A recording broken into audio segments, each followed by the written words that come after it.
Good morning, everybody, and welcome to the City Commission Joint Workshop with the Charter Revision Board. I'd like to thank you all for being here today. If all the members of the commission can please come to the dais. I understand there will be some absences and some appearing by remotely and appearing remotely, and others are here in attendance. So, Mr. Clerk, if you could please call the roll for the Charter Revision Board. Chair Stern will not be here. Vice Chair Fertig? Here. Jackie Scott? Here. Michael Albetta? Here. Richard Weiss? Here.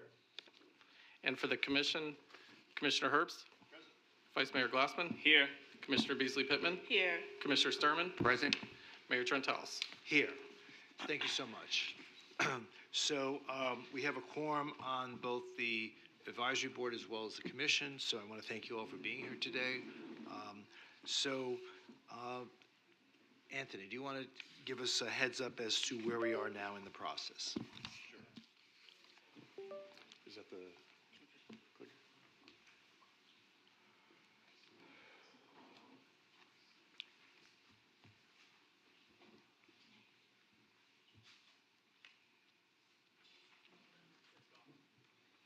Okay. There it is. Cool, thank you. Sorry about that. Good morning.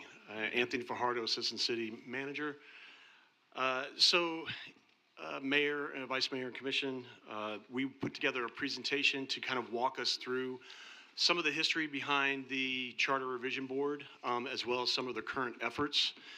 And then we wanted to kind of go through some of the things that we are looking forward to doing with the public to try and engage them better in the process.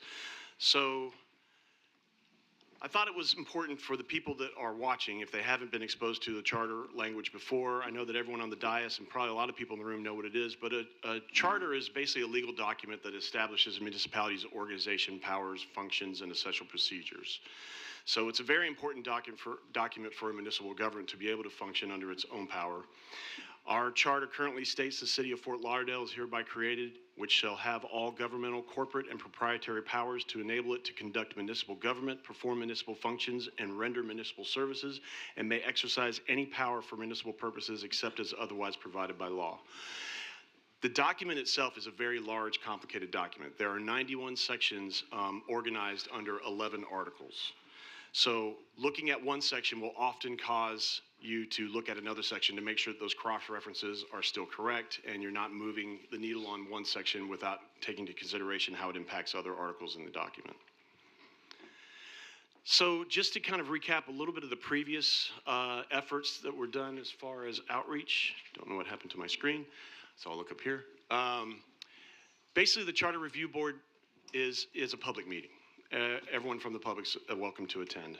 The Council of Fort Lauderdale Civic Associations is presented there, and the Charter Review Board made recommendations in previous efforts to the City Commission to get feedback on the proposed amendments, then to move them forward through the referendum process. And it's my understanding that at the time, what the city chose to do was educate the public on the back end, because when the city tried to do outreach, there was very little engagement from the public. So we're going to try and re-engage the public, and I'll get to that slide in just a minute with what those ideas are to get more people involved.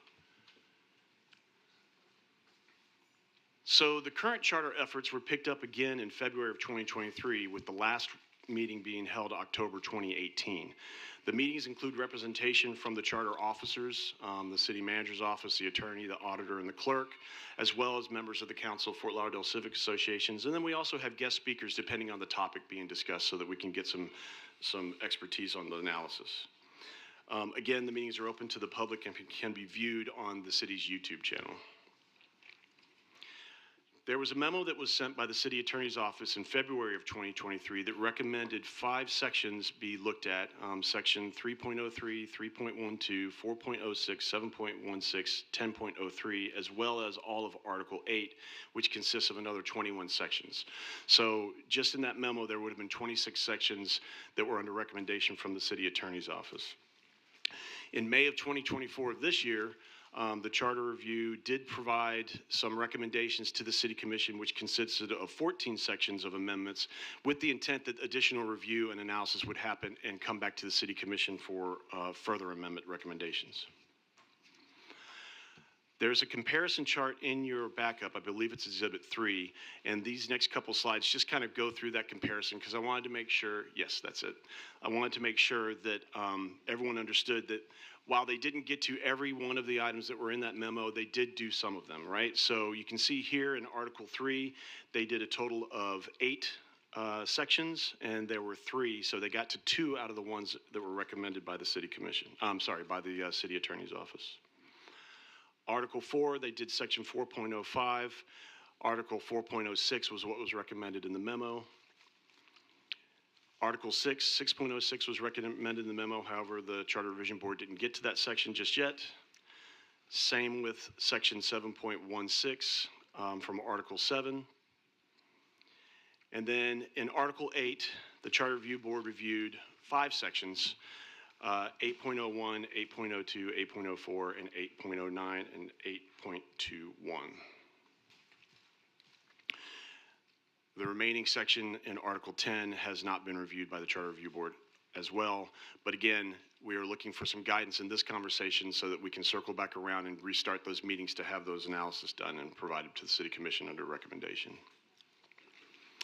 So our proposed outreach efforts, we want to enhance them. So again, The Charter Review Board, well, not again, but the Charter Review Board has not been meeting for a little while because they wanted to get direction from the City Commission. So we expect that we would reconvene those meetings sometime after the holidays. We're getting into fall. There's a lot of vacation time. People are going to be out. We just think it's more prudent to wait till after the new year, especially given the timeline we're probably talking about for another referendum vote, which I'll get to on another slide. Still continue to have representation from the Council of Fort Lauderdale Civic Associations, and the meetings would be remaining open to the public. But we would like to develop a series of town hall meetings. Like I said, the charter is a very complicated document. I think it's going to be difficult for a layperson to really dig into it because of those intricacies and that interwovenness between the articles. But I think staff can work together with our Strategic Communications Office to develop materials that will make it a little more clear and give people the ability to provide feedback that's tangible. We'd also like to continue doing public outreach during the referendum process. So maybe developing like a landing page on our website so that people can see the material, see what's being proposed, and what the recommendations are moving forward through that process.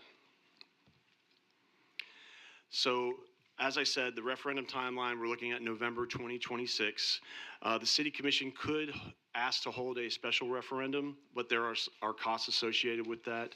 The city clerk has got some information if you had any questions related to that, but we are running under the direction we believe that we heard, which is referendum in 2026.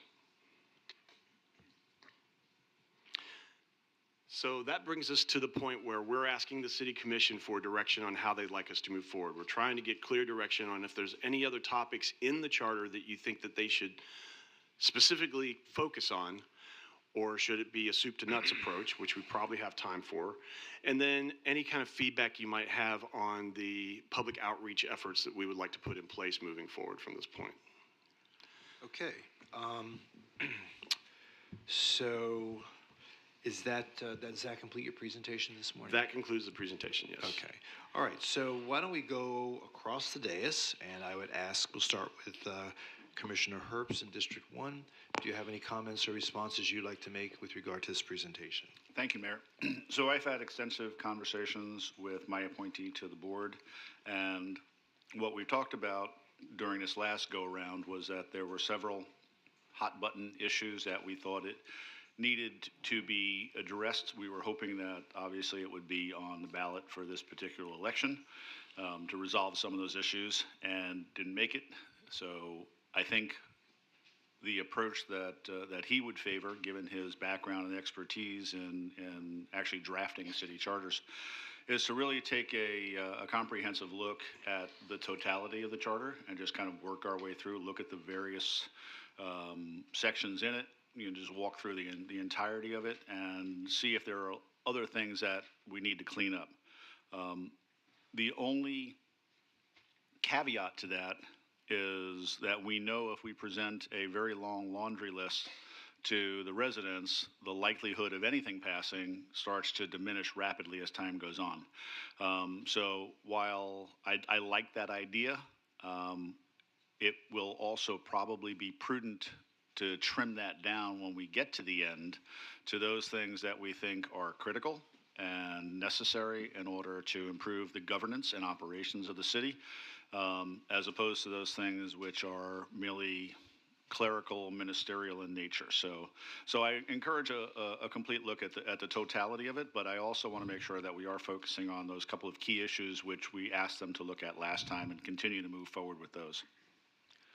Okay, I think what I understand you're saying is that some of the cleanup measures might be separated out from the more controversial measures as we present it to the public to vote, and that probably makes a lot of sense to have that happen, because if you combine them all in one amendment, you're going to have probably mixed reactions. So I guess we'll take that up when the time comes, and we'll see how we can present that on a ballot and give it to the supervisor of elections at that time. Well, and I think as well, Mayor, is that if we have a holistic look at the totality of the charter, we may be able to include some things in this first go-round, and then we will still have a list of things that we can bring forward at a later point in time. We will have done the heavy lifting and identified those issues, and then as we have an opportunity to bring forward for future elections, we can simply go back to that list of things that we have already discussed and vetted, and then say, okay, we're ready for the next 5, and so forth. So we'll start with the highest priority for the first election in 2026, if we want to stick, with the with the midterms and presidential cycle.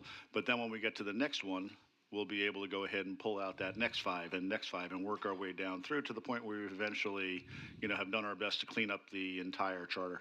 Okay.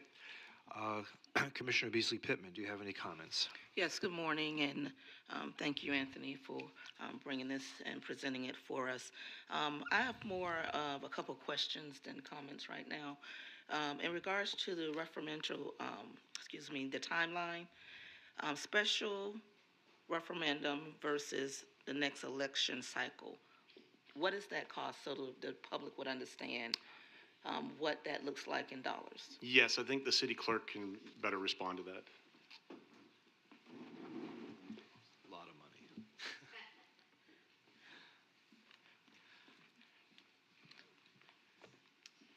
I'm sorry, what was the question? The question was, if we didn't do it during the election cycle, if we did it off the election cycle, how much would that be a cost to the city? Okay, so if we did a standalone mail ballot, Yes. they estimate 600,000, and that doesn't include what they said, other material costs and labor, which we don't. $600,000? Plus Plus. the Okay. other costs. Okay, and then the cost during the next election cycle or a election So cycle? since in November 2026, since all of the everything would be open, it would be anywhere between 92,000 to 131,000.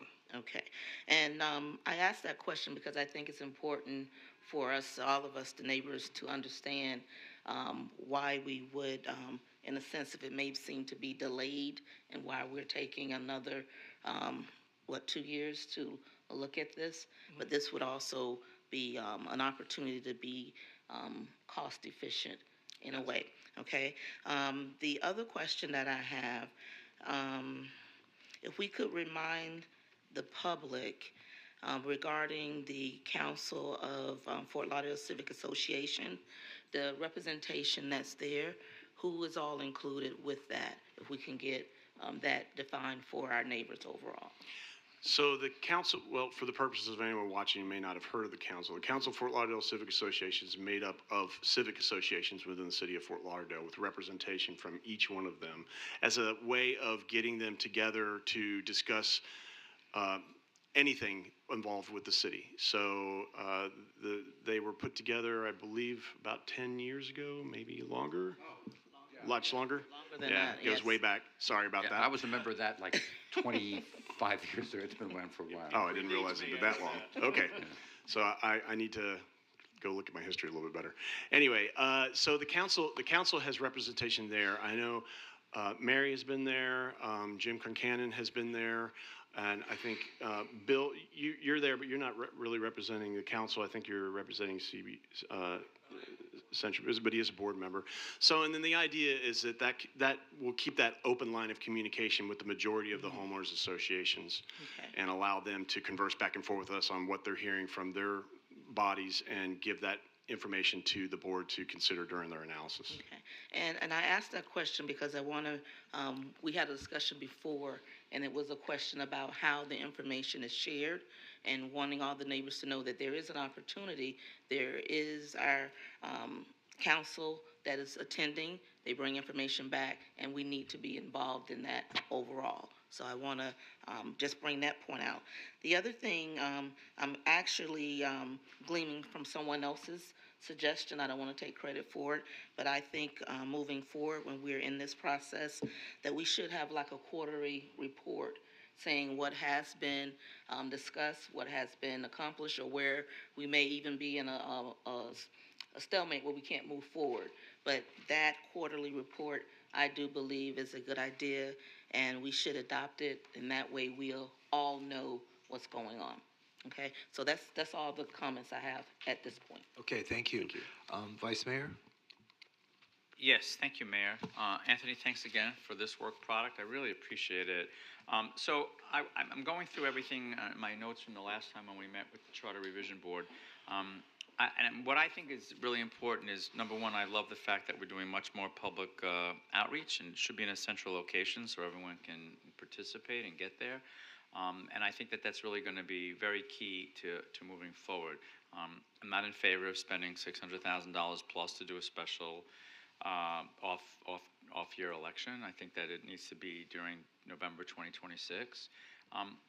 There was a document that I wanted to reference because I think that, number one, our priority should be make sure that we fall in line with any state statutes, that we are in compliance, that anything in our charter that's just not complying, I think that should be our priority, making sure that we comply with that.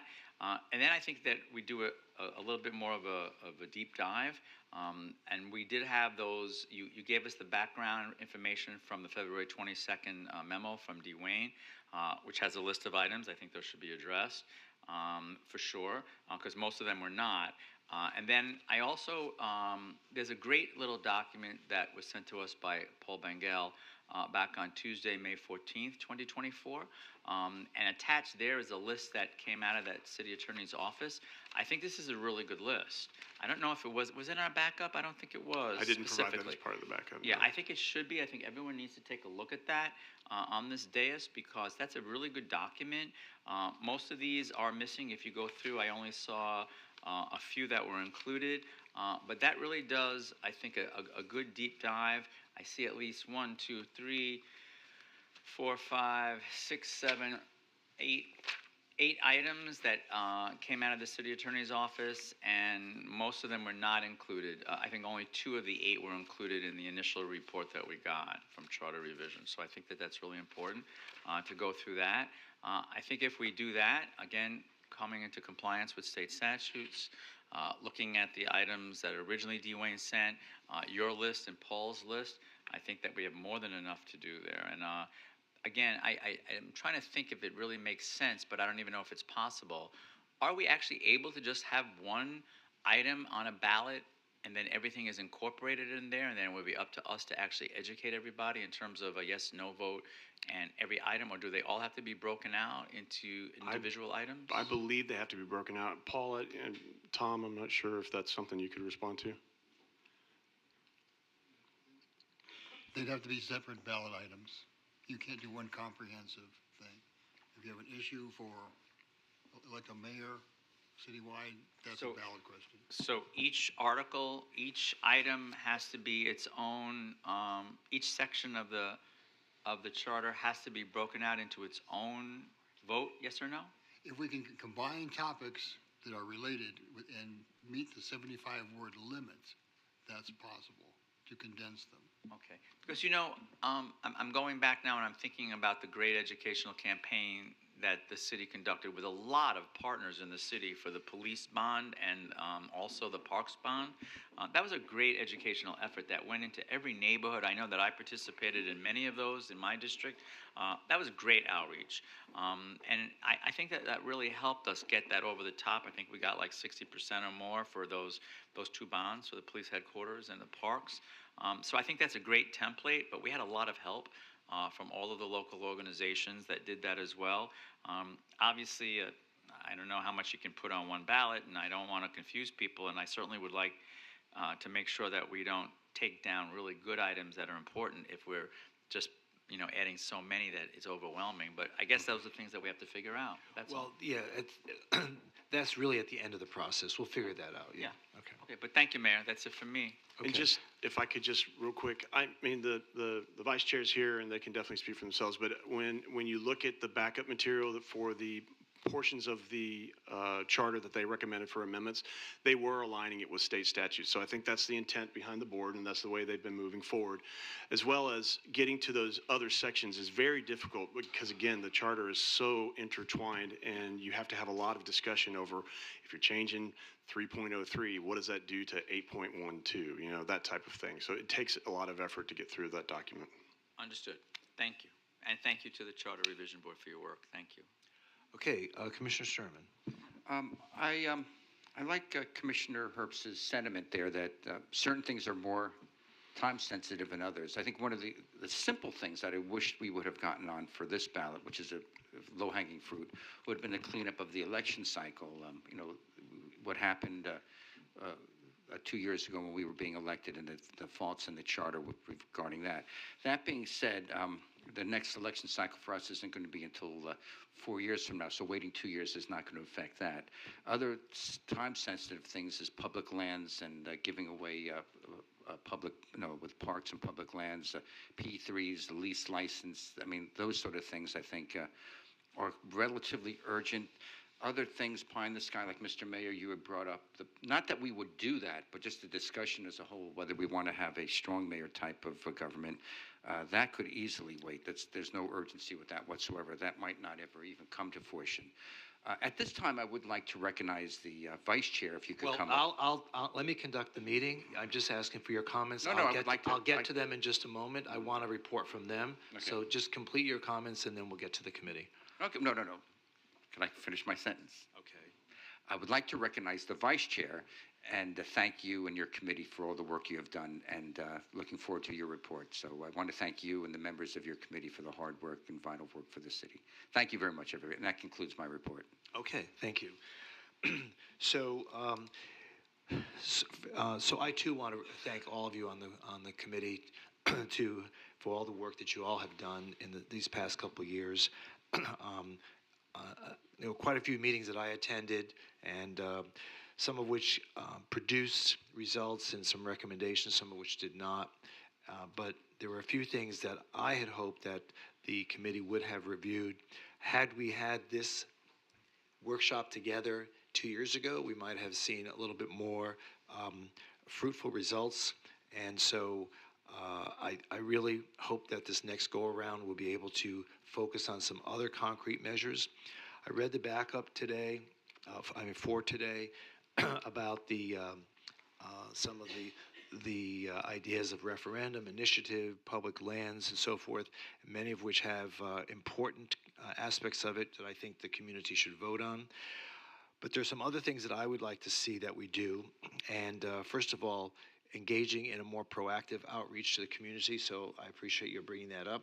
I think that's what stymied this commission from wanting to take any further action, because just opening a meeting up to the public and having the meetings remotely up at the airport made it difficult for a lot of people to attend these meetings. And also, I don't think they were broadcast live. I think that they were recorded and then they were put on the city's website. So there was no active participation by Zoom or otherwise by the public in real time. So I hope that we can change that as well. Just a few things that I would hope that the committee would consider, and we don't need to debate them today, but there are a few things I'd like them to consider. First of all, the experiment with putting the election date and the presidential cycle, I want to know if the public is happy with that. Should we go back to the March election? Should we keep it with the November election? And if we keep it with the November election, should it be November with the presidential cycle or the congressional cycle? This is something that the community should weigh in and decide whether or not the experiment worked and whether we're comfortable with that. In addition, we should talk about whether there should be a primary. Right now, there is no primary. It's winner take all, and a person can be elected with 20%, 30%, 40%, but not a majority. And I think that sends a bad signal to the community that the person who's elected to that position, whether it be mayor or commissioner, does not have a majority vote. And I think that we should think about whether or not we want to change that. Also, we should talk about staggered terms. This commission continues to find itself oftentimes with a brand new commission every time there's an election, and we lose out on historical perspective and knowledge. Sometimes we lose consistency in policy, and I think that works against us to be an effective commission and governing body for a city such as Fort Lauderdale. Moving on to another area, the last time we voted on these charter changes, we made a significant change in the contribution law. Prior to the changes we made last time, the contribution was $250 from a single individual. We did not accept corporate contributions. We did not accept political action committee contributions to our campaign accounts. So we might want to consider whether we want to change that. We now are at $1,000, which is consistent, I believe, with the state law and county, which allowed us to go up to that number. So if we're comfortable with that, then the community should give us the feedback that they're comfortable with that. And so whether it be the source or the limits, it's a conversation I think the community needs to talk about. And I think that to some extent, we need to realize that the cost of campaigns continues to go up, but the question is, people seem suspect over who gives money and how often they give money and so forth and so on. So why don't we think about that too going forward? And then the last thing I want to talk about is the idea of a different kind of administration for the city of Fort Lauderdale. And when I say that, I look at the top 10 cities in the state of Florida, and I believe Fort Lauderdale is the only city that does not have a strong mayor form of government. Why is that important? It's important because as I interact with other cities, I find that Fort Lauderdale is lagging behind in its ability to have a centralized leadership in order to be more accountable to the people. I see the same problem at the county level. The county doesn't even have a county-wide elected mayor. Their mayorship is a one-year honorary position, and you can see how difficult it is for them to make decisions as a body, because too often the mayor who's appointed by their peers to serve that one term finds themselves just getting started, and then their term is up, and then a new mayor shows up. So while we do have a citywide elected mayor, I think that we should consider a strong mayor form of government. And if it does happen, it would certainly be past my term. I'm not looking to be a strong mayor, but I do think that in order to take advantage of the benefits of that type of administration, I think Fort Lauderdale could very well achieve greater results in terms of its growth capacity, its ability to get things done more quickly, and to be able to accomplish things that a growing city like Fort Lauderdale certainly deserves to accomplish. So there are all kinds of things that we can discuss. Those are just the most salient features that I hope that the committee can consider. And at this point now, I'd like so the chair is not here, so the vice chair, Mr. Fertig, is there a report you'd like to make with the commission? And by the way, Mayor, so just as a point of interest, the largest city manager form of government in the state of Florida is actually Tallahassee. Is it? Tallahassee is right. We are the second largest city manager form of government, and the largest city manager form of government in the United States is Phoenix. Okay, but the others are not, and Mayor Daley of Tallahassee continues to complain about how difficult wants to be it a is. strong mayor? Yes. So yes, sir, Mr. Fertig, how are you, sir? I'm very well, thank you, Mr. Mayor. And let me begin by saying that I'm speaking on behalf of the committee, that we're all very happy that we're sitting down and talking. Because I think we may have gotten off on the wrong foot by not having direction and not having your input as to what you consider to be, the most pressing issues. With that said, I would like just to make some comments that I've heard from the dais. From Vice Mayor Glassman, you said that we should conform the charter to state law, and of course that's exactly what we've done. But we also have to conform it to county law too, because under our form of government, county law does supersede the city. So I just want to let you know that we as a committee are taking that in consideration as well. We've had various people from the county talk to us about their requirements and to get input from them with respect to what we're doing. As to outreach, and you've raised a very interesting topic, a very important topic. We, as the committee early on, decided that, yes, we would eventually like to have what we call a road show. And past CRBs, we would take things on the road to people and get input. And Mayor, I think you hit the nail on the head when you said that we didn't have a lot of community participation, and what I think the result was, we were just open forum, asking people generally for their input. And I think the suggestion that we've now received that, yes, we should take it on the road once we have something that we know that we want to present to the community. And part of our problem, and I'm going back to our May meeting, was until we get some clear consensus from the City Commission as to what provisions that they either approve or want to modify, we felt it would not be in the best interest to go out and to market various revisions before you had the opportunity to at least comment on them. And I think that's very important. So hopefully, when we complete this cycle today, we will have other opportunities to come back with you and get your feedback as to when we take it to the community that we know we have the City Commission behind us. So are you asking the commission to submit recommendations to you so that you can sort of collate ideas and maybe present that in outline fashion to the public? Is that what you're suggesting? Well, that too. What I'm suggesting is, such as the first section, 3.03, that deals with qualifications of members and forfeiture, we would like to know that the City Commission endorses those particular I see. Provisions. What was it, 3 times and you're out, or what was it? 4 times? I forgot. You failed to show up.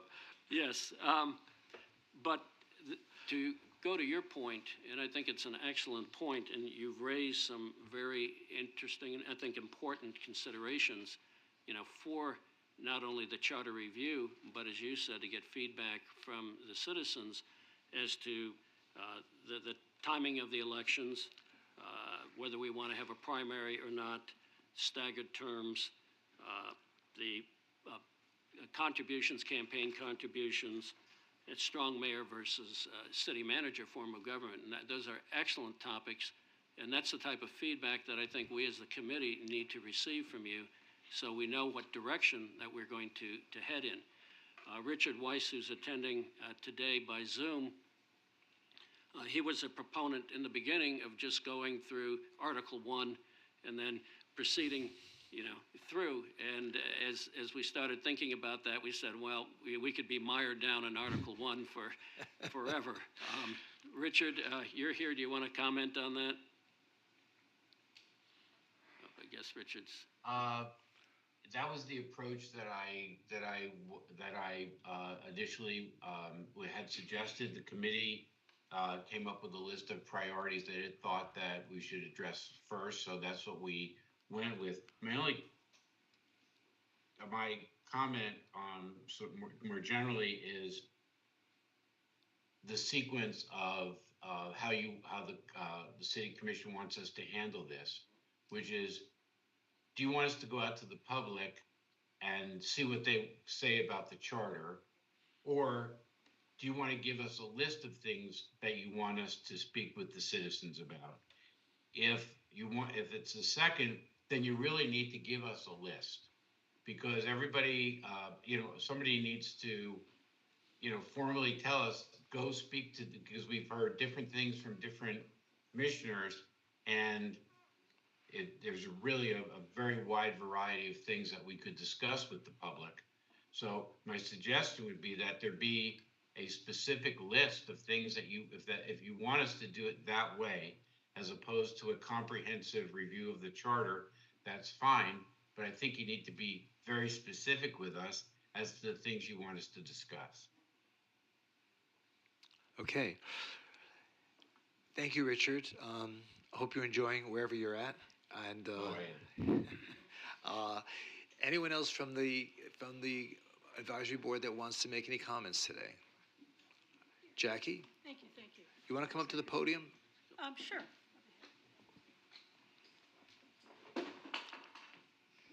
I appreciate the discussion about public outreach, and I particularly don't want to put the burden on the Council of Civic Associations to be the ones that have to disseminate the information. Although they do that, and they do a great job, that's not their only role. I would be very satisfied. I think we're going to be moving our meetings to a more central location. And if we can combine that with real-time video where people can tune in, that would be a step in the right direction. And then obviously workshops later will be great. I'm particularly interested, Mayor, in the things that you want us to talk about. I think they're all very, very important. So I look forward to that. Thank you. All right, thank you. I think that the infrastructure task force methodology was really successful, and perhaps we can replicate that model going forward. And I think it would work to everyone's advantage. We have time on our hands, so let's take advantage of it. Anyone else from the commission? Mary? Anyone? Michael?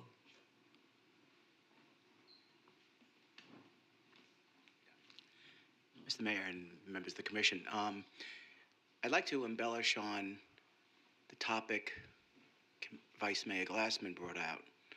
The city did a phenomenal job on the bond issues, the police and the parks.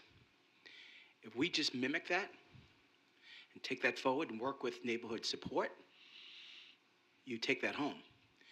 Because when I asked various different civic association members, not the executive boards, about this referendum, they said, what are you talking about? I don't understand this. I said, it's going to be maybe on this coming ballot. I even asked the political clubs if they knew about this referendum, Fort Lauderdale political clubs, and they didn't know about it. So it's our responsibility to work very closely and to just, again, I know I'm pounding on it, is just like the bond issues that the city had, phenomenal. People talked about it, and it was there. And if you can do PSAs on it, I think that would really take it home. Thank you. Okay, thank you. We're good? Okay. I know you could, so why don't you come on up?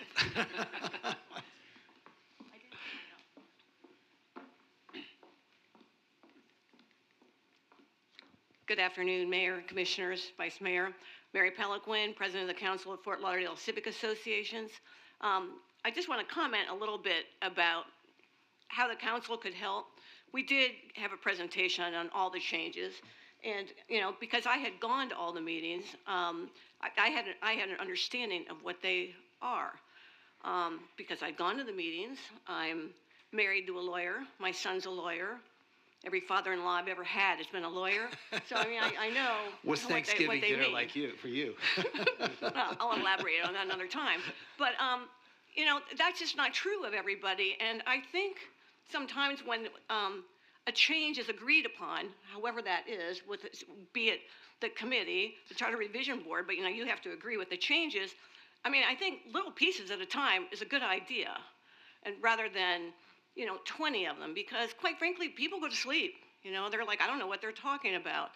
And when we had those bond issues, one of the biggest things I think that really helped members who think this isn't what they normally, do or see or hear or read, is we had the League of Women Voters come in, and they're very good at explaining changes. They don't say you should do it this way or that way. They just explain what the changes may or may not mean. So I think that's a good way to do it too. But if we could get it in smaller pieces and maybe not explain it so much in legal terms, it would be very helpful for the public to understand it. Okay.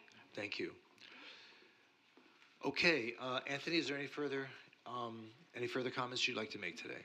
No, I don't believe so. I think we've heard what the direction is.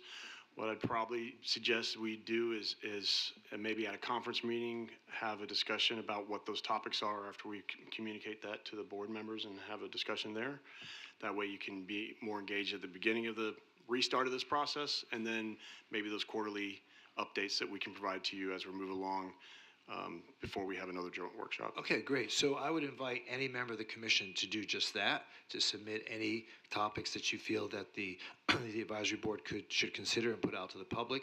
Are there any further comments? Commissioner Sturman, you have anything else you would like to Well, add? I mean, I think you hit the nail on the head with the things for me, specifically, whether we're going to have a primary vote. I think that's a huge thing, moving it to March. You get a smaller turnout, it costs us more money, but you're going to get a much more informed electorate. Having staggering terms is an interesting concept, and I mean, those are the big things that I think we should concentrate on. I'm very curious how the public feels. Okay.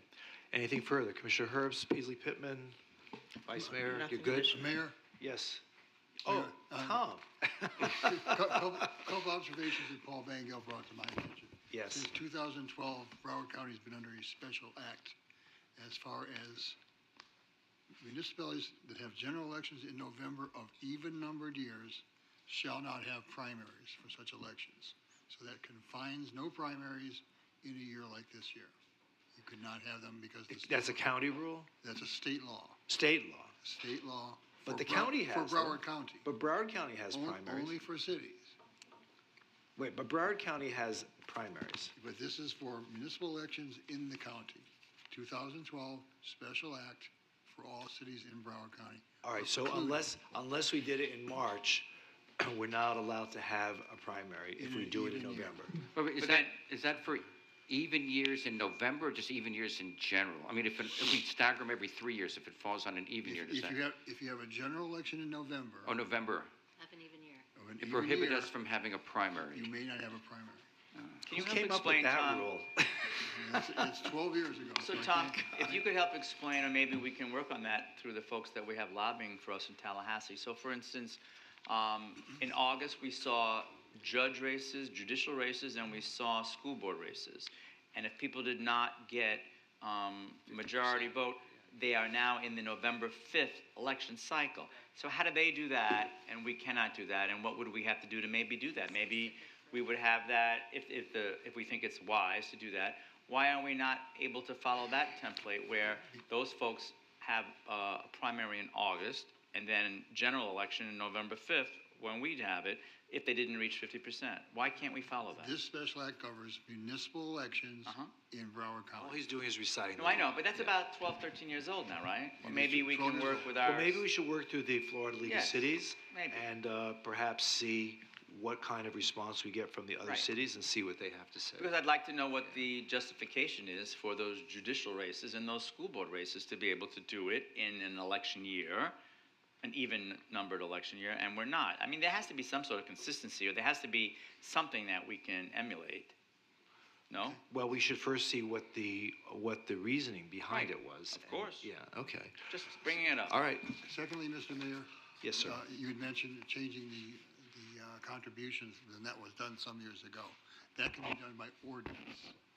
That was done by That was ordinance. done by ordinance and can be done again Oh, okay. by ordinance. When Okay. I was at Dania Beach, we had the same thing, limited to 250, only individuals, no corporate, and then they changed it to the $1,000, which is allowed by state Okay. law.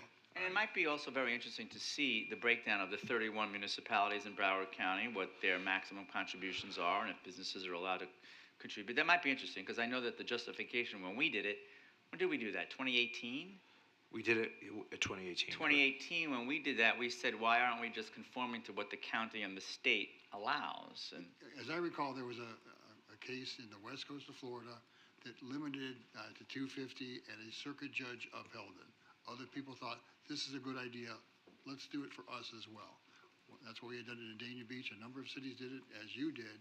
You were not required to do that, but they did it to sort of tamp down the Right. perceptions. But I would just like to see maybe we can put that information together, what the 31 cities do in Broward County, just as a point of information. Okay. Thanks. So had we not had that, it would default to the 1,000. It would have, the default would have been the 1,000, the It state would law. have been 1,000, correct. Okay. Correct. Well, no, because we had an ordinance way back, like was 2 decades 250. ago, that set it at 250, so that ordinance No, would no, have no, still. what that's the Tom one that said was is that amended. that ordinance brought it back to 250. It was originally 1,000 before No, that. it No, wasn't. no, no, it No, wasn't. It wasn't. Warren, it wasn't. It was always 250. It was 250, and we Right, Okay. that 250 became 1,000 to comply with the state and the county. Okay, I understand. But the city of Fort Lauderdale was also half the size. And so, and that, the reason why I believe, there was a lot of discussion at the meeting, I remember, but one of the reasons to support it was because Fort Lauderdale had grown in size, the cost of campaigning had increased significantly since the 1980s and 90s, and so that was the reason why we figured, well, let's go along with what the county did and what the state does. Interestingly enough, running for Congress, for example, you're not allowed to take corporate or PAC contributions. It all has to be personal. So, but we accept corporate and PAC contributions into our campaign account. So there's different rules to different offices, but I think it merits putting it out to the public and let the public give us some feedback as to what they'd like to see. And that's really all we're talking about right now. It's just, we're not making decisions tonight, just kind of put it out there. All right, anything further? All right, there being none, this workshop is now concluded. Thank you, everybody. Thank you, Mayor.